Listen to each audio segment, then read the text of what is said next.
فیض حمید صاحب وہ انہوں نے بھی جمپ کیا میری اطلاعات کے مطابق, اور انہوں نے خان صاحب سے بھی رپورٹڈلی بات کی اور بیرسٹر شہزاد اکبر سے بھی رپورٹڈلی مبینہ طور پہ انہوں نے بات کی. انہوں نے کہا یہ تو ہم مارے جائیں گے, یہ تو ان کا پراپرٹی ہے اور یہ تو ہمارے بڑے محسن ہیں. تو اس کو کیا طریقہ نکالا جائے کہ کسی طریقے سے out of the court settle کر لیا جائے. اور دوسری طرف جو الٹیمیٹ ہولڈنگز والے ہیں انہوں نے بھی وہاں پر چیک کر لیا کہ اگر ہم کورٹ میں اس کو چیلنج کریں گے تو ہم مارے جائیں گے, ہمیں ڈبل جرمانہ دینا پڑے گا. تو برطانوی لاز ہیں کہ اگر آپ اپنا جو جرم ہے اس کو غلطی تسلیم کرتے ہیں اور پریس نہیں کرتے تو آپ کو اتنی زیادہ سزا نہیں ملتی, آپ کو کورٹ بھی جو لینینسی دیتے ہیں اسی کے تحت یہ انہوں نے زور دیا کہ یہ آؤٹ آف کورٹ سیٹل ہو, کیونکہ حکومت پاکستان بھی ایگری کر گئی تھی ہم آؤٹ آف کورٹ سیٹل کر لیتے ہیں. تو اس طریقے سے یہ رقم آئی ہے, پاکستان میں آئی ہے, اور اگین یہ اسی جگہ چلی گئی جو کی جو لائبلٹیز تھی ان میں جا کے سیٹل ہو گئی. اب یہ کہنا کہ جی انہوں نے کوئی اپنا فائدہ نہیں لیا اور انہوں نے کوئی سرکاری فائدہ نہیں کیا, پہلی جو بنیادی بات کیا ہونی چاہیے تھی؟ بنیادی بات یہ ہے کہ آپ کو ایک فورن انویسٹیگیشن ایجنسی جس کے ایگزامپل آپ دیتے رہتے ہیں وہ یہ کہتی ہے کہ یہ کرپشن کی پروسیڈ ہے, یہ مشکوک رقم ہے, کیا اس وقت نیب نے یہ اس کیس کے بارے میں کچھ انکوائری کھولی؟ آنسر از نو, نہیں انکوائری کھولی گئی.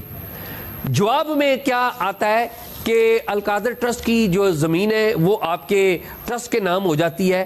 وہ کیوں نہیں بتاتے آپ کہ وہ کیسے آپ نے زمین لی اور کس سے لی, اور پھر آپ کو پتا ہے انلیگل صحیح, لیکن آپ کو آڈیو لیکس یاد ہوں گی, آڈیو لیکس آئی تھی جس میں جو پراپرٹی ٹائکون کی گفتگو ہے ان کی بیٹی کے ساتھ, اور کس طریقے سے وہ فرح بی بی کا نام آیا تھا, بشرا بی بی کا نام آیا تھا, یہ ساری باتیں ہیں. وہ انگوٹھی کا سارا معاملہ ٹھیک ہے جی, میں وہی تو کہہ رہا ہوں. اب اگر آپ یہ کہہ دیں کہ جی اس سے پاکستان کو کون سا نقصان ہوا, تو میں آپ سے سوال کرتا ہوں کہ جب سرے محل کا الزام لگا تھا آصف علی زرداری کے اوپر تو اس سے پاکستان کو کون سا نقصان ہوا تھا؟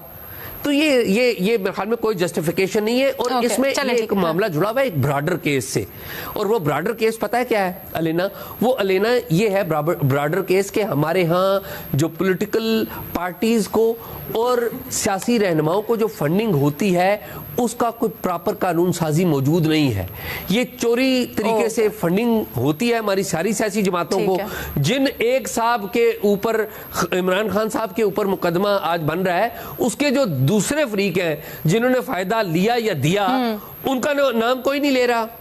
ایک طرف آپ چلا رہے ہیں, یعنی کہ جنہوں نے کیس بنایا ہوا ہے ان کی بھی فطور ہے. جو بندہ نامینیٹڈ تھا وہ یہاں سے آرام سے اڑ کے چلا گیا, اس کا نام بھی ECL میں ہوا کرتا تھا, وہ بیرون ملک چلا گیا ہے, وہ وہاں پہ اپنا کاروبار کر رہے ہیں, آپ اس کا نام تو نہیں لیتے ہیں. تو پرابلم یہ ہے کہ again coming back to that point کہ ہماری سیاسی جماعتوں کی جو فنڈنگ اور سیاسی رہنماؤں کی جو فنڈنگ ہے اس کو سٹریم لائن کرنے کی ضرورت ہے. اور یہ سٹریم لائن کرنا اس لیے ضرورت ہے کہ آپ کی سیاست کے اندر شفافیت آئے, یہ بات پبلک ہونی چاہیے.